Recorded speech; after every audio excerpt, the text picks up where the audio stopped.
ఏదైతే శ్రీకాళహస్తిలో జనసేన పార్టీ కార్యకర్త వినుతకోట డ్రైవర్ రాయుడు హత్య కేసు ఆరోపణల మీద సెల్ఫీ వీడియో విడుదల చేశారు వినుతకోట భర్త ఏది కోట చంద్రబాబు. మమ్మల్ని అనవసరంగా డ్రైవర్ రాయుడు హత్య కేసులో ఇరికించారు. శ్రీకాళహస్తి నుంచి 1 town CI Gopi Chennai 7 hills పిఎస్లో మంతనాలు చేశారు. చెన్నై పోలీస్ కమిషనర్తో మాట్లాడించారు.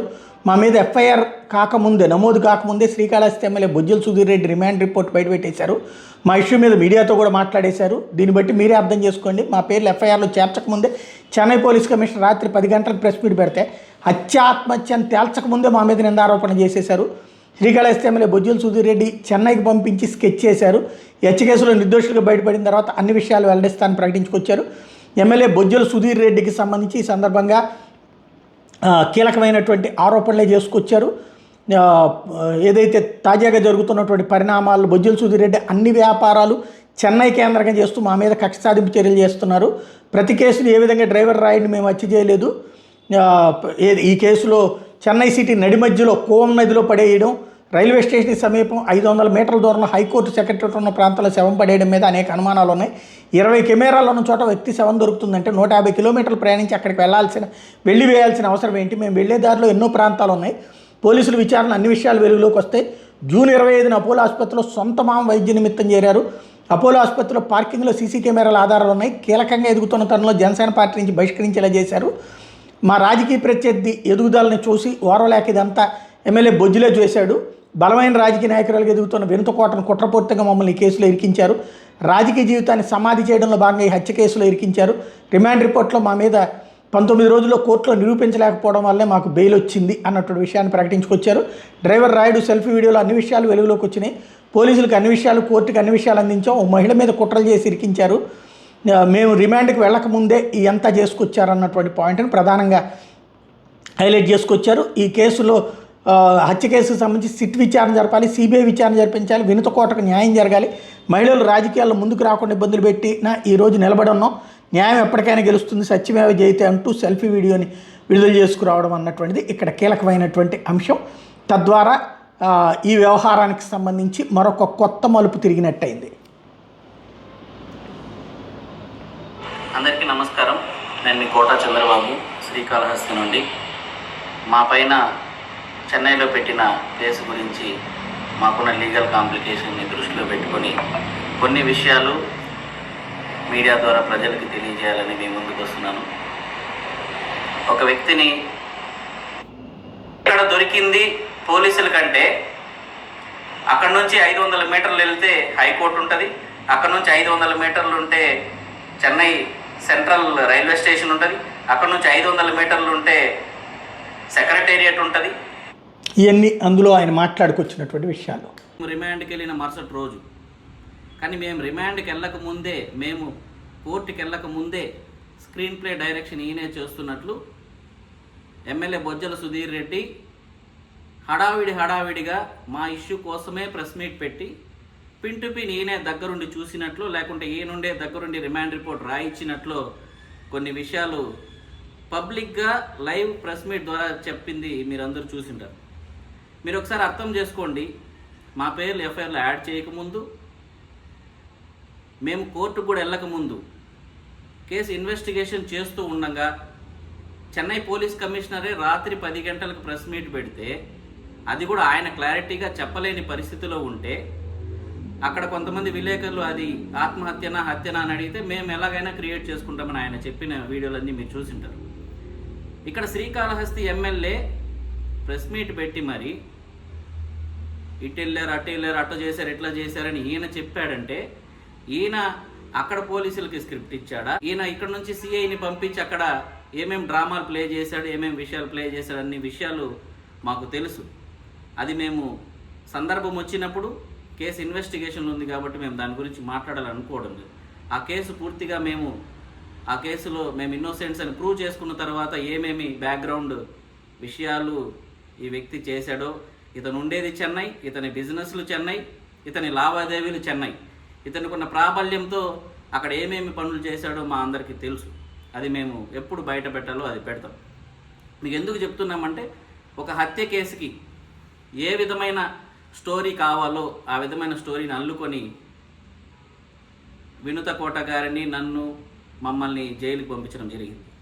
నిజానికి మా దగ్గర పనిచేస్తున్న డ్రైవర్ రాయుడుని మేము హత్య చేయలేదు, మేము తీసుకెళ్ళి అక్కడ వేయలేదు. మీరు అర్థం చేసుకొని మీరు ఒకసారి ఆలోచించండి. ఆంధ్రాలో ఒక వ్యక్తిని హత్య చేస్తే ఇక్కడ నుంచి 150 కిలోమీటర్లు ట్రావెల్ చేసి చెన్నై, అంత పెద్ద మహానగరం చెన్నై నడిబొడ్డున, చెన్నై సిటీ సెంట్రల్, ఆ వ్యక్తి బాడీ ఎక్కడ దొరికింది పోలీసుల కంటే అక్కడ నుంచి 500 మీటర్లు వెళ్తే హైకోర్టు ఉంటుంది, అక్కడ నుంచి 500 మీటర్లు ఉంటే చెన్నై సెంట్రల్ రైల్వే స్టేషన్ ఉంటుంది, అక్కడ నుంచి 500 మీటర్లు ఉంటే సెక్రటేరియట్ ఉంటుంది.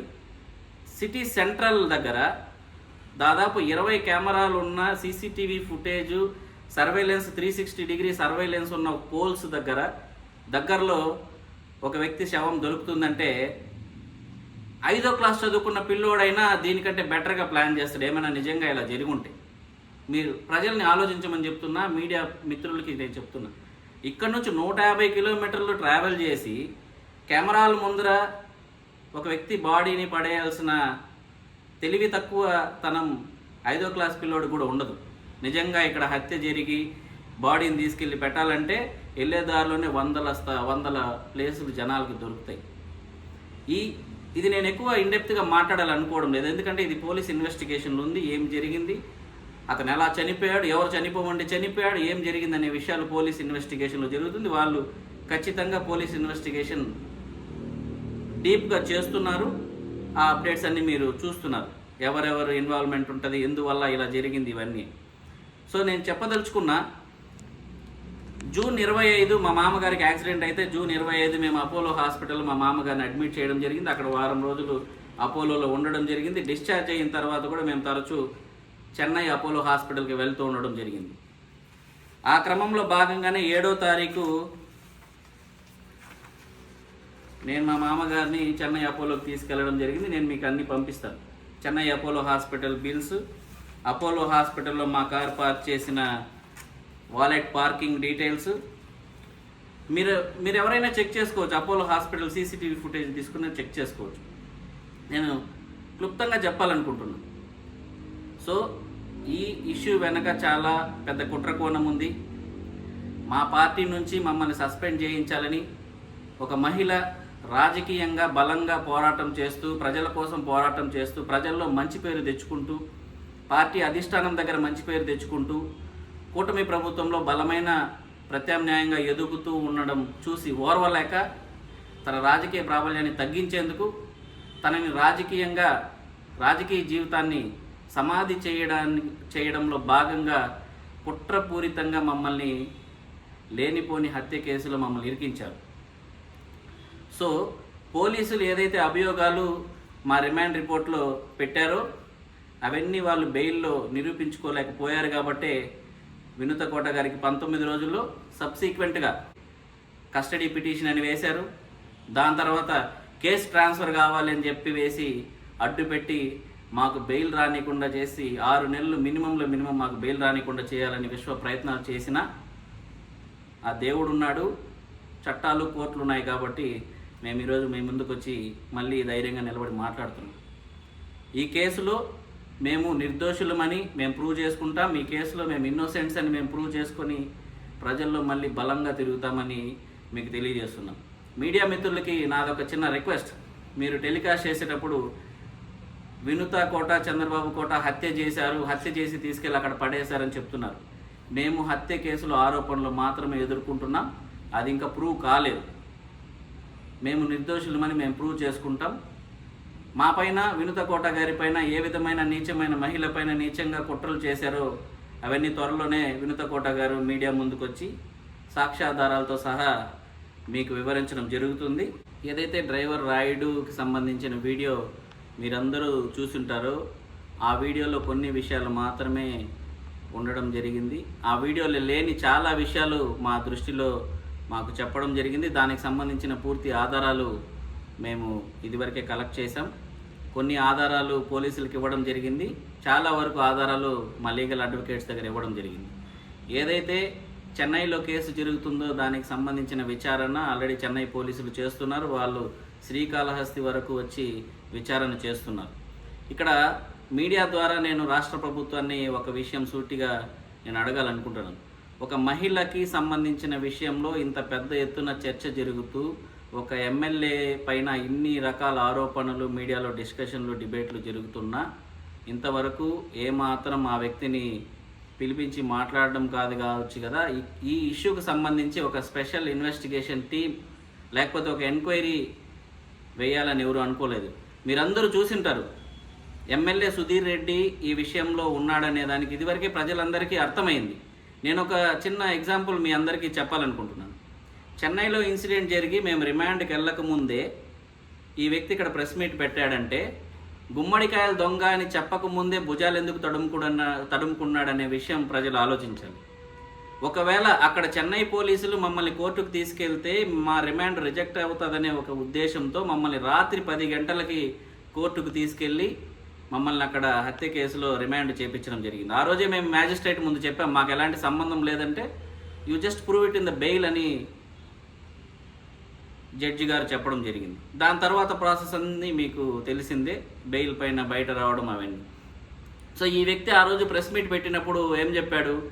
వాడు నా తమ్ముడు, మా ఇంటికి వస్తూ పోతూ ఉంటాడు, నేను అతనికి అంత్యక్రియలు నేను దగ్గరుండి చూస్తానని చెప్పాడు. మరి ఎందుకు వెళ్ళలేదు? వెళ్తానని చెప్పావు కదా, ఎందుకు వెళ్ళలేదు అంటే ఆలోపే నీ పేరు బయటకు వచ్చేసరికి మళ్ళీ మనంతటా మనమే కన్ఫెషన్, నేను ఈ ఇష్యూలో ఉన్నాను అని మేము అసలు బయట చెప్పకముందే నీ అంతటా నువ్వే ప్రెస్ ముందర వచ్చి ఒప్పేసుకున్నావు. దాని తర్వాత ఏమంటావు? వాడెవడో నాకెట్లా తెలుసు అంటావు. నిజానికి మేము మీ ఇంటికి వచ్చింది 2 సార్లే. ఒకసారి మీ వైఫ్ రిషితారెడ్డి గారిని వైసీపీ వాళ్ళు ఇన్సల్ట్ చేశారనే ఉద్దేశంతో ఆ రోజు బాధపడుతుంటే ఆ రోజు వచ్చి మేము పరామర్శించడం జరిగింది. ఇంకొక రోజు నీ పైన SC ST కేసు పెట్టి నువ్వు దుబాయ్కి పారిపోయినప్పుడు ఆ రోజు మీ ఇంటికి వచ్చి మేము పరామర్శించడం జరిగింది. ఈ 2 సందర్భాల్లో నువ్వు లేవు. కనీసం అసలు మీ డ్రైవర్ ఎవరో మాకే తెలియదు, మా డ్రైవర్ ఎవరో నీకు తెలిసే ఉద్దేశమే లేదు. జనరల్గా అయితే నీకు తెలియాల్సిన అవసరం లేదు. నీకు మీ పార్టీ కార్యకర్తల పేర్లే తెలియదు, మీ పార్టీ కార్యకర్తల మొహాలే నీకు జనరల్గా తెలియదు. అలాంటిది మా ఇంట్లో మా దగ్గర పనిచేస్తున్న వ్యక్తి నీకు గుర్తుండాల్సిన అవసరం లేదు జనరల్గా అయితే. కానీ ఆ వ్యక్తిని నువ్వు చాలాసార్లు కలిసావు, మీ ఇంటికి రప్పించుకున్నావు, ఎక్కడెక్కడో కలిసారు. అవన్నీ విషయాలని మేము మళ్ళీ బయట పెడతాం. సో ఈ ఇష్యూలో శ్రీకాళహస్తి ఎమ్మెల్యే బొజ్జల సుధీర్ రెడ్డి ఉన్నాడనే విషయానికి ఆయనంతటా ఆయనే బయటకు వచ్చి మాట్లాడినవన్నీ ప్రజలు విశ్లేషిస్తే మీకు అర్థమవుతుంది. అసలు నీకేం అవసరం? ఒక కూటమి నువ్వు ఇంత నీచమైన చర్య మా పైన చేసి వీడియోలు తీయించాలని మమ్మల్ని చంపాలని చూసినా కానీ మేము కూటమిలో ఉన్న ఎమ్మెల్యే పైన బయట మాట్లాడకూడదనే ఉద్దేశంతో మా పార్టీకి చెప్పడం జరిగింది, బయట మాట్లాడకుండా. నీకేం అవసరం? హడావిడిగా Chennai police commissioner press meet పెట్టక ముందు నువ్వు ప్రెస్ మీట్ పెట్టావంటే నీకు అంత ఆతృత ఏంది?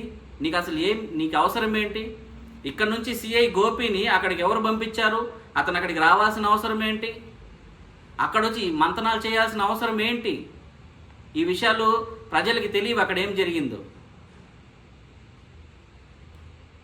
సో మేము అక్కడ హత్య కేసు ఆరోపణలు మా పైన పెడుతున్నారు, మేము ఆ కేసును ఎదుర్కొంటున్నాం, మేము ఇన్నోసెంట్స్గా మేము ప్రూవ్ చేసుకుని బయటకు వస్తున్నాం. అదే ఏదైతే ఇక్కడ ఆంధ్ర రాష్ట్రంలో వినుత కోటకి జరిగిన కుట్ర గురించి ఇంత డిబేట్స్ జరుగుతుంటే నేను రాష్ట్ర ప్రభుత్వాన్ని అడుగుతున్నా, మీరు ఒక స్పెషల్ ఇన్వెస్టిగేషన్ టీం వేయండి. వినుత కోట పైన ఏమేమి కుట్ర జరిగిందో, ఎందుకు కుట్ర జరిగింది, ఎవరు కుట్ర చేశారు, లేదు ఆ సెల్ఫీ వీడియోని బేస్ చేసుకొని మా దగ్గర ఉన్న ఎవిడెన్సెస్ కూడా మేము ఇస్తాం. ఇవన్నీ ఒక సిబిఐ ఎంక్వైరీ వేయండి. ఇది ఒక వినుత కోట గారికి జరిగిన విషయం కాదు. ఒక మహిళ రాజకీయాల్లో ముందుకు రావాలంటే ఎంత నీచమైన కుట్రలు చేస్తున్నారో సిబిఐ ఎంక్వైరీ కూడా మేము రెడీ. సిబిఐ ఎంక్వైరీ వేసి వినుత కోటకి న్యాయం చేయాలి. అలా జరగకపోతే మహిళలు ధైర్యంగా ముందుకొచ్చి రాజకీయాల్లో నిలబడే పరిస్థితులు ఉంటాయా ఉండవా? మమ్మల్ని ఎంత ఇబ్బంది పెట్టినా మేము ధైర్యంగా నిలబడి ఉన్నాం. మేమంటే వినుత కోట ఒక మహిళని ఇంత ఇబ్బందులు పెట్టినా, వాళ్ళ పార్టీ నుంచి జనసేన పార్టీ నుంచి మమ్మల్ని సస్పెండ్ చేసే విధంగా కుట్రలు చేసినా ఈరోజు వినుత కోట నిలబడి ఉందంటే పార్టీ సపోర్ట్ లేకుండా పార్టీలోని చాలామంది లక్షల మంది జన సైనికులు సపోర్ట్ ఉన్నారు. ముఖ్యంగా మా కుటుంబ సభ్యులు సపోర్ట్ ఉన్నాం కాబట్టి ఈరోజు ధైర్యంగా తను మళ్ళీ మీ ముందుకు వచ్చి నిలబడి ఉంది. ఎప్పటికైనా న్యాయం గెలుస్తుంది. న్యాయం గెలవడానికి కొద్ది టైం పట్టచ్చేమో కానీ న్యాయం తప్పకుండా గెలుస్తుంది. సత్యమేవ జయతే. జై హింద్.